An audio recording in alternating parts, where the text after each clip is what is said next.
अखिल भूमंडलीय सर्व शिरोमणि मुनि समाज के संस्थापक आदि मुनीश्वर योगेश्वर सदगुरुदेव शिव मुनि महाराज की जय।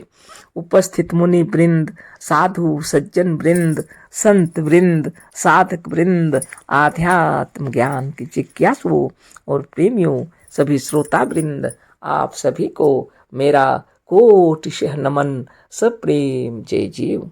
तो आध्यात्मिक चर्चा चल रही है और हम लोग सदगुरुदेव शिव मुनि महाराज रचित ग्रंथ यजुर्वेद सूक्ष्म के अध्याय 2 पर आज चर्चा करेंगे। शीर्षक दिए हैं सदगुरुदेव शिव मुनि महाराज यजुर्वेद के संहिता भाग में अद्वैत वेदांत। इसी पर चर्चा करेंगे। पढ़ लेते हैं। सदगुरुदेव कितना सुंदर लिखे हैं, है ना।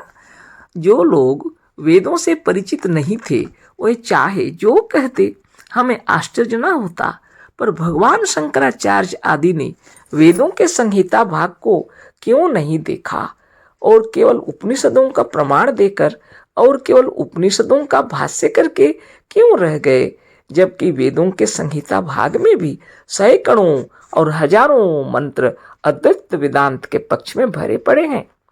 भगवान शंकराचार्य भी अद्वैत पक्ष को निर्लेप और निर्विकार रूप में सिद्ध न कर सके। सच्ची बात यह है कि जीव तो है ही, यह जीव या यह हम स्वयं सिद्ध हैं। इसके लिए प्रमाण की आवश्यकता नहीं है। आज तक किसी न किसी पंडित, पादरी, मुल्ला और दार्शनिक से यह प्रश्न नहीं किया कि हम हैं या नहीं। तो आज तक जितने लोग हैं, किसी भी पंडित से, पादरी से, मुल्ला से, दार्शनिक से, किसी ने भी यह प्रश्न नहीं पूछा जा करके कि हमें बताओ ना हम हैं या नहीं। किसी ने पूछा है क्या? नहीं है ना। सदगुरुदेव शिव मुनि महाराज की जय। तो उनका कहना है जो लोग वेदों से परिचित नहीं, उनकी बात छोड़ दीजिए, कह रहे हैं। लेकिन आश्चर्य तो इस बात का है कि शंकराचार्य जैसे भगवान शंकराचार्य गुरुदेव लिखे हैं, भगवान शंकराचार्य जी ने संहिता भाग को क्यों नहीं देखा, वेद मंत्रों के इस संहिता भाग को क्यों नहीं देखा। उन्होंने केवल उपनिषदों का भाष्य कर दिया। ऐसा क्यों किए, जबकि संहिता भाग में भी सैकड़ों और हजारों मंत्र अद्वैत वेदांत के पक्ष में भरे पड़े हैं। सदगुरुदेव आश्चर्यचकित हो रहे हैं ना। भगवान शंकराचार्य लिखे हैं गुरुदेव कितने श्रद्धा के साथ में और सही में, लेकिन उन्होंने क्यों नहीं किया, यही सोच रहे हैं। और गुरुदेव कह रहे हैं कोई भी आज तक जितने भी जो प्रश्न पूछते हैं ईश्वर के बारे पूछते हैं, लेकिन अपने बारे किसी ने नहीं पूछा, किसी पंडित से नहीं पूछा भाई हम है या नहीं, है ना। क्योंकि यह स्वतः प्रमाण है, यह जीव या यह हम स्वयं सिद्ध है। इसके लिए प्रमाण की आवश्यकता नहीं है। तो बहुत सुंदर बात। तो आगे हम लोग पढ़ते हैं। फिर से उसको पढ़ देते हैं, है ना। यह जीव यह हम स्वयं सिद्ध है। इसके लिए प्रमाण की आवश्यकता नहीं है। आज तक किसी न किसी पंडित, पादरी, मुल्ला और दार्शनिक से यह प्रश्न नहीं किया कि हम हैं या नहीं, हम हैं नहीं, हम नहीं है, या किसी काल, किसी देश या अवस्था में किसी जीव द्वारा कभी ना बोला गया, ना आगे बोला जाएगा। बहुत बड़ी बात है। सदगुरुदेव शिव मुनि महाराज कह रहे हैं। बहुत बड़ी बात है यह, है ना। किसी काल, देश या अवस्था में किसी जीव द्वारा कभी ना बोला गया, ना आगे बोला जाएगा। कौन सी बात बताइए, हम है या नहीं। क्योंकि हमेशा उसको मालूम है हम हैं, हम नहीं है। यह किसी काल, किसी देश या अवस्था में किसी जीव द्वारा कभी ना बोला गया, ना आगे बोला जाएगा। क्योंकि यह जीव या यह हम स्वयं सिद्ध, स्वयं प्रकाश, स्वतः प्रमाण और निज ज्ञान स्वरूप है। यह हम सबके लिए पूछता है, यह है या नहीं, वह है या नहीं, ईश्वर, देवी देवता, स्वर्ग या नरक है या नहीं। पर यह कोई भी नहीं पूछता कि हम है या नहीं। इसका कारण यही है कि हमने अपने इसका कारण यह है कि अपने निज या अपने आप के लिए किसी को किसी प्रमाण की आवश्यकता नहीं। अपना हम स्वयं सिद्ध है, स्वतः प्रमाण है, स्वयं प्रकाश है और निज ज्ञान द्वारा ही पूर्ण रूप से अनुभव गम्य है ना। क्यों पूछेगा कोई, स्वयं मालूम है हम है ना। क्योंकि स्वतः प्रमाण है, स्वयं प्रकाश है, निज ज्ञान द्वारा ही पूर्ण रूप से अनुभव गम्य है, सबको पता है हम है। कैसे पूछेगा? हाँ, यदि कोई पागल हो गया वो बात छोड़ दीजिए।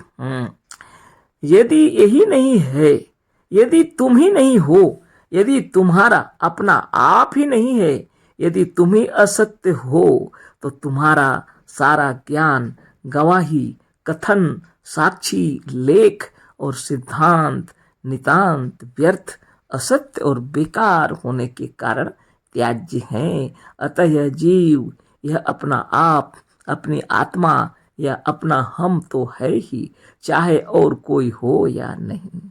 धन्य धन्य सदगुरुदेव शिवनी महाराज की जय। इतने सुंदर तरीके से बतला रहे हैं कि आप स्वतः प्रमाण हैं, आप स्वयं प्रकाश हैं, आप निज ज्ञान द्वारा अपने आप को जान सकते हैं, अनुभव गम में आप अपने आप को जान सकते हैं, है ना। भला इसके लिए क्या कहना पड़ेगा, है ना।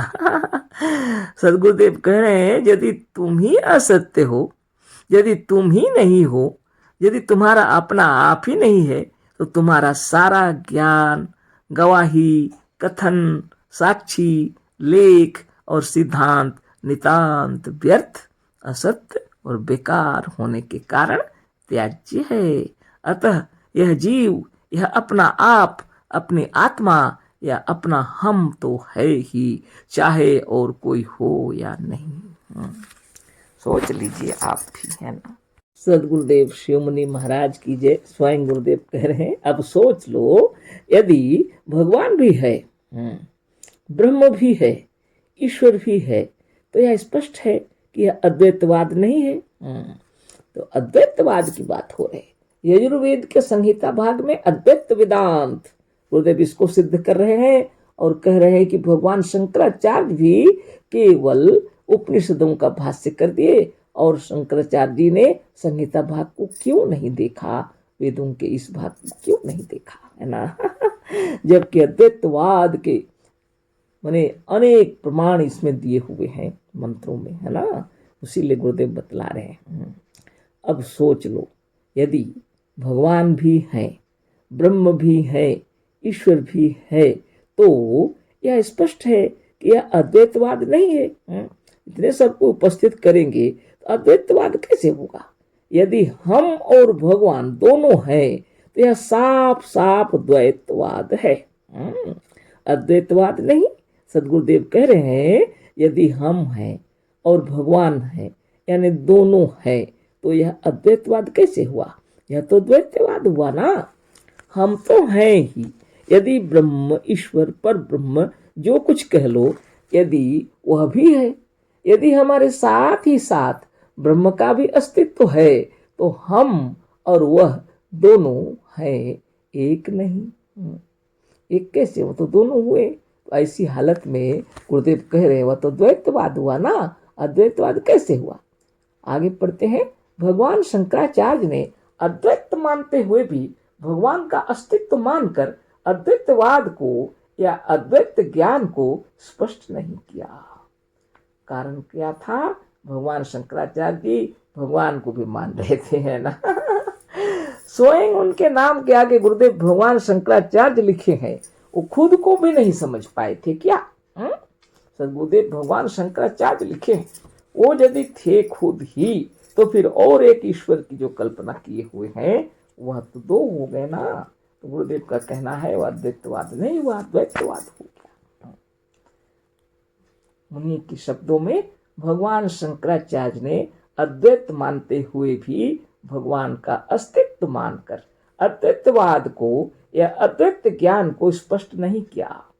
जब तक आप भगवान को खड़हा या श्रृंगाल के श्रृंग यानी सिंह की तरह सर्वथा असत्य, झूठ और अभाव मात्र नहीं मानते तब तक अद्वैत नहीं सिद्ध हो सकता है। जीव ही है, ईश्वर है ही नहीं। गुरुदेव कह रहे हैं केवल जीव ही है, ईश्वर है ही नहीं। जब तक आप ईश्वर को खरे का सिंह जैसा मतलब सर्वथा व्यर्थ झूठ मात्र सिद्ध नहीं करेंगे तब तक अब अद्वैतवादी नहीं हो सकते। ईश्वर कुछ भी नहीं है, एक जीव ही है, ईश्वर है ही नहीं। अगर कोई है तो जीव ही ईश्वर है, ऐसा कहा जा सकता है। ईश्वर तो जीव की मूर्खता से या अज्ञान से कल्पना कर लिया गया है। गुरुदेव कह रहे हैं ईश्वर तो जीव की मूर्खता से या अज्ञान से कल्पना कर लिया गया है। ईश्वर भगवान या ब्रह्म का अत्यंत अभाव है, वह है ही नहीं। सब मनुष्यों की कल्पना है, मनुष्य ने विचार किया है। संसार के इतने सारे जीव हैं, कोई किसी ईश्वर की कल्पना नहीं किया, सिर्फ मनुष्य ने किया है। किसी दूसरे ने, किसी जीव ने नहीं किया, है ना, क्योंकि उसका अस्तित्व ही नहीं है।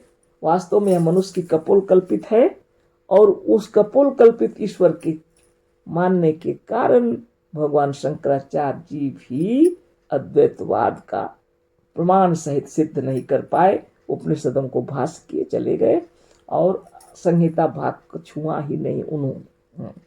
यदि उन्हें यह ज्ञान हो जाता ईश्वर केवल हमारी कल्पना है तो आराम से सद्गुरुदेव की तरह यजुर्वेद के संहिता भाग में अद्वैतवाद जो लिखे हैं चारों वेदों के अंतर को भी देख लेते हैं, है ना। तो कारण कहाँ पर है? जो भी कोई हो, चाहे ब्रह्मज्ञानी ही हो, लेकिन अगर अपने ऊपर पूर्ण विश्वास नहीं है और एक कल्पना जो स्वयं कल्पना किए हैं उसको सर्वश्रेष्ठ मान रहे हैं, तब क्या हो जाता है? भाष्य करते समय सब गड़बड़ा जाता है ना। भगवान शंकराचार्य जी यही गलती किए और अद्वैतवाद बताते बताते द्वैतवाद में फंस गए, क्योंकि ईश्वर को भी मान रहे हैं और खुद को भी मान रहे हैं। सद्गुरुदेव कह रहे हैं भगवान को खड़ा या श्रृंगाल के श्रृंग या सिंह की तरह सर्वथा असत्य, झूठ और अभाव मात्र नहीं मानते तब तक अद्वैत नहीं सिद्ध हो सकता। जीव ही है, ईश्वर है ही नहीं। ईश्वर तो जीव की मूर्खता से या अज्ञान से कल्पना कर लिया गया है। ईश्वर भगवान या ब्रह्म का अत्यंत अभाव है, वह है ही नहीं। ठीक से समझना है हृदय के अंदर, है ना। जब तक आपके हृदय में विचार उत्पन्न नहीं होगा तब तक आपके अंदर में बल भी उत्पन्न नहीं होगा। आत्मबल, ज्ञान बल, योग बल और मनोबल बढ़ाने के लिए नित्य योगाभ्यास कीजिए, है ना। तो आगे कल फिर चर्चा होगी और शंकराचार्य क्या क्या किए हैं और हमारे सद्गुरुदेव क्या बता रहे हैं, कल हम लोग विस्तार से चर्चा करेंगे। अभी भी बहुत कुछ लिखे हैं गुरुदेव, है ना। तो आपकी महिमा अपार, आप सबकी महिमा अपार। आप लोग की प्रेरणा से ये किताब पढ़ी जा रहे हैं, है ना। सद्गुरुदेव की महिमा से हम सबको ब्रह्म ज्ञान हुआ। अशेष धन्यवाद, कोटिशः नमन। सद्गुरुदेव शिवमुनि महाराज की जय। सब प्रेम, जय जीव।